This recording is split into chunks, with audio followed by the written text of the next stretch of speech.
In July 1945, the first atomic bomb was detonated in the deserts of New Mexico. The world changed forever. Years later, a student asked Dr. Robert Oppenheimer, the father of the bomb, a terrifying question.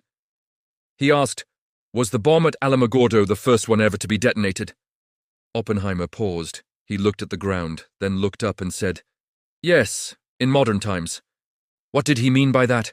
Was he speaking philosophically, or did he know something that we are forbidden to know?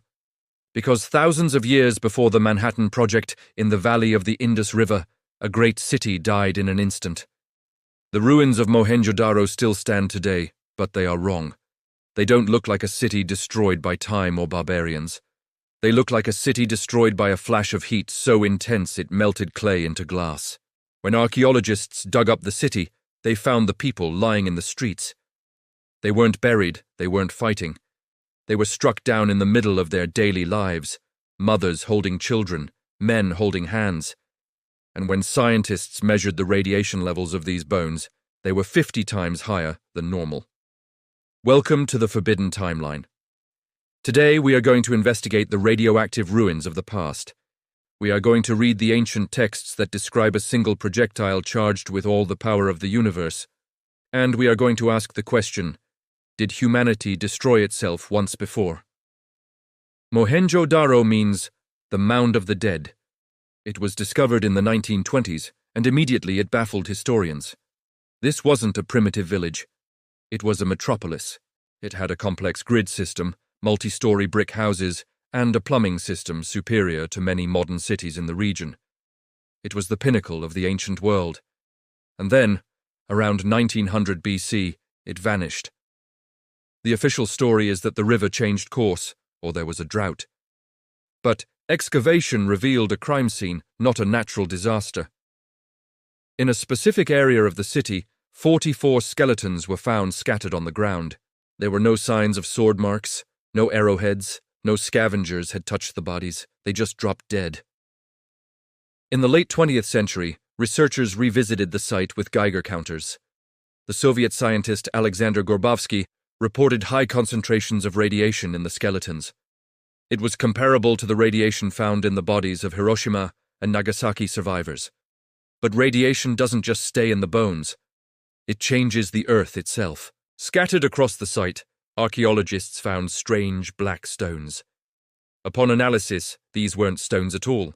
They were fragments of clay vessels that had been heated to such an extreme temperature that they had melted and fused together. We call this vitrification. To turn clay into glass, you need a temperature of at least 1/500 degrees Celsius. An ordinary wood fire burns at about 600 degrees. A volcano lava flow is about 1,000 degrees. There is no natural event, no forest fire, no conventional war that can produce heat intense enough to vitrify bricks instantly across a whole city. Only one thing creates that kind of heat: an atomic blast. The epicenter of the destruction at Mohenjo-Daro is clear. At the center of the blast radius, all the buildings are leveled. As you move outward, the walls get higher. This is the exact pattern of an aerial shockwave. The Mound of the Dead is not a ruin. It is ground zero. If a nuclear war happened, surely someone would have written it down. They did. We just thought they were writing fantasy. The ancient Indian epic, the Mahabharata, describes a great war between the gods flying in Vimanas. But read the descriptions of their weapons closely. They don't sound like swords and spears. The text describes a weapon called the Brahmastra. Listen to the translation. A single projectile charged with all the power of the universe. An incandescent column of smoke and flame, as bright as the 1,000 suns, rose in all its splendor. Does that sound like a myth? Or does that sound like an eyewitness account of a mushroom cloud? The text continues to describe the after effects. It says that, after the weapon was used, heavy winds began to blow. The sky turned dark. It says the corpses were so burned, they were unrecognizable. The hair and nails fell out. Pottery broke without cause. And the birds turned white, hair and nails falling out. This is the clinical definition of acute radiation sickness. The ancient writers could not have known this medical detail unless they had seen it happen.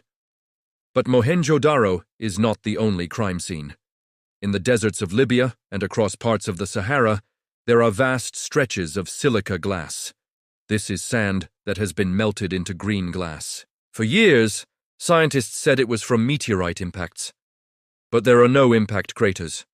When the US tested the first nuke in New Mexico, the heat turned the desert sand into a green glass called Trinitite. It looks exactly like the glass found in the ancient deserts. Robert Oppenheimer knew the Mahabharata. He read Sanskrit. He knew that he wasn't inventing a new weapon. He was rediscovering the fire of the gods. This global war wasn't limited to India. Look at the Bible. The destruction of Sodom and Gomorrah. Genesis describes brimstone and fire raining from the sky. Lot's wife looks back and is turned into a pillar of salt. In a nuclear blast, the intense heat vaporizes the body, leaving behind mineral salts. Was the angel of the Lord actually a Vimana dropping a payload? In Scotland, there are vitrified forts, ancient stone walls melted into glass.